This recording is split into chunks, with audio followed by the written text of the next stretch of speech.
मेरी कोशिश होती है कि आपको जो इम्पोर्टेंट टॉपिक है उन्हें थोड़ा बहुत ज़्यादा अच्छे तरीके से करवाऊँ, और जो इम्पोर्टेंट नहीं है उन्हें आप हल्का सा मैं आपको करवा के छोड़ दूँ। तो ये रिकरियन है, इस टॉपिक का नाम क्या है भैया? रिकरियन है, और ये जो मैंने लिखा है ये रिकर्सिव फॉर्म है, ये रिकर्सिव फॉर्म है, और फंक्शन का नाम क्या है? रिकरियन। अब रिकरियन आपने अभी फंक्शन पिछले चैप्टर में पढ़ा है, फंक्शन मोस्ट इंपॉर्टेंट है, और कुछ मैं तस्वीर आपको सामने दिखा रहा हूँ, देख लें कौन सा टॉपिक ज़्यादा इंपॉर्टेंट है और कौन सा टॉपिक इंपॉर्टेंट नहीं है। तो आपने ये टॉपिक लाजमी पाइथन के लिए क्लियर करना है। अब आपने देखा कौन से टॉपिक ज़्यादा इंपॉर्टेंट है और कौन से टॉपिक इंपॉर्टेंट नहीं है, उसमें रिकरियन का नाम है।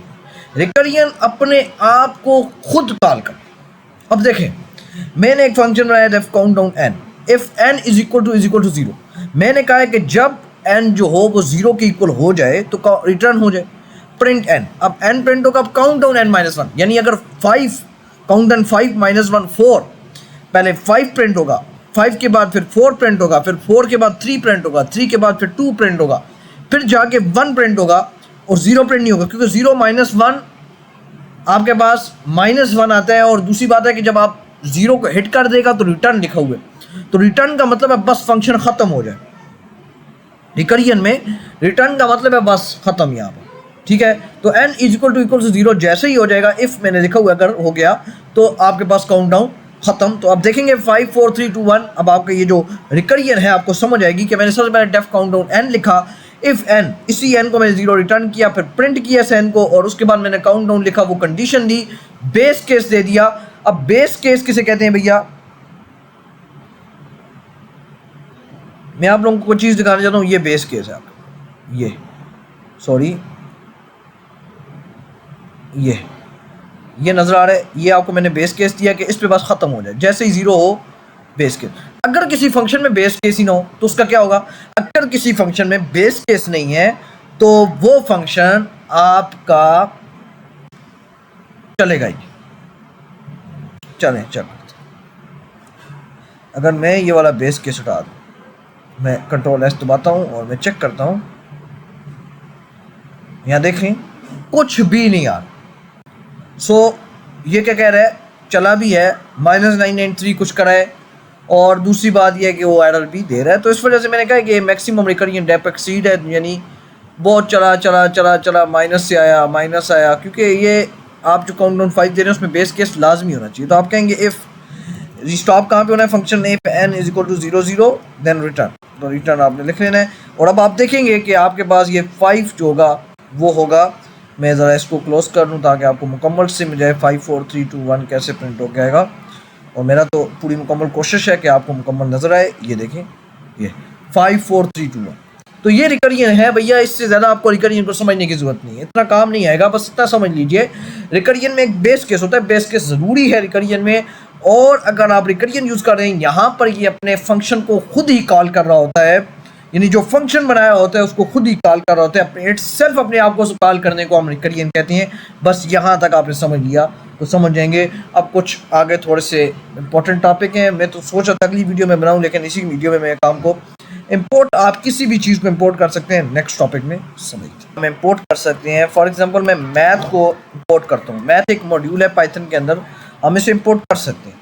और अगर मैं प्रिंट लिखता हूँ, प्रिंट, ठीक है, मैं साथ लिखता हूँ SQR, ठीक है, स्क्वायर का मैं मैथ, ठीक है, मेरे ख्याल से मैथ डॉट स्क्वायर होगा, मैथ डॉट SQR, और ओके SQRT है यहाँ पर, ठीक है।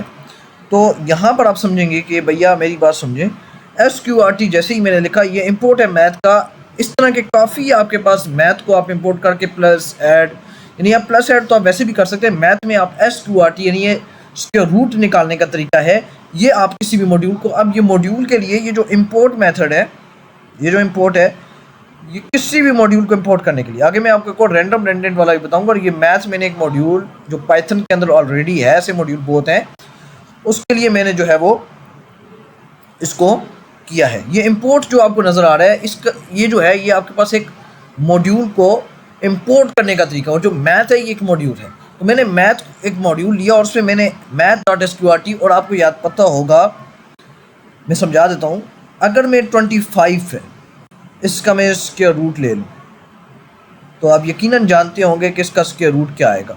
ये स्क्वायर रूट है, तो मान लें 25 स्क्वायर रूट के अंदर है, तो अगर मैं 25 को 5 का स्क्वायर लिख लूँ, ऐसे 5 का स्क्वायर लिखूंगा तो स्क्वायर स्क्वायर से कैंसिल हो जाएगा, तो पीछे क्या बच्चा चाहिए 5।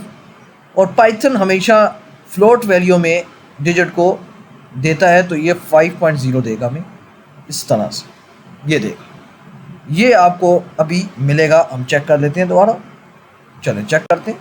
ये देखें ज़रा सा गौर से आप देखें 5.0 इसने हमें दिया है, यानी कि मैंने आपको बताया कि इसके रूट निकालने का ये तरीका।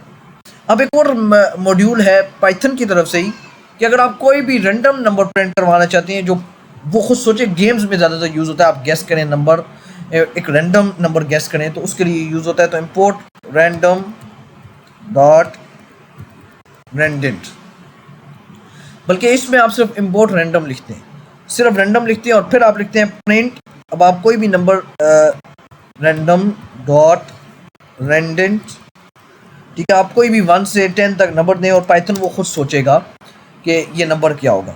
ये मैं आपको दोबारा चेक करवा देता हूँ। अब यहाँ पर भी एक चीज़ आपने गौर से समझनी है कि जो मैंने यहाँ पे इंपोर्ट लिखा है, ये इंपोर्ट,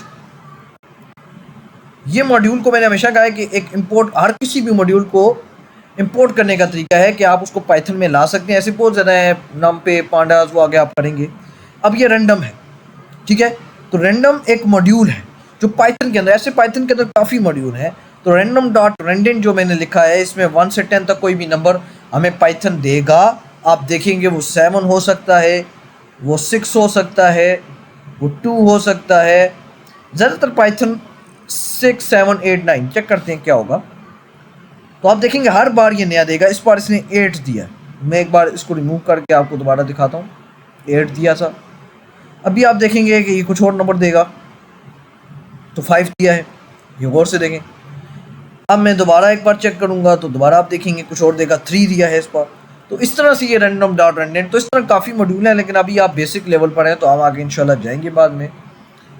तो इंशाल्लाह हमारा फाइल हैंडलिंग है इसके बाद, और उसके बाद हम ऊप से जाएंगे सबसे इम्पोर्टेंट टॉपिक जो कि मैंने आपको स्क्रीन पे दिखाए हैं। आपने देखा होगा कि उसमें इम्पोर्टेंट कौन सा है। फंक्शन हमने इसलिए सीखे थे, फंक्शन ऊप्स में ज़रूरत होते हैं, ऊप्स सबसे इम्पोर्टेंट टॉपिक है, इससे आप बहुत ज़्यादा प्रोजेक्ट तैयार करते हैं। मिलते हैं नेक्स्ट वीडियो में, अल्लाह हाफ़िज़।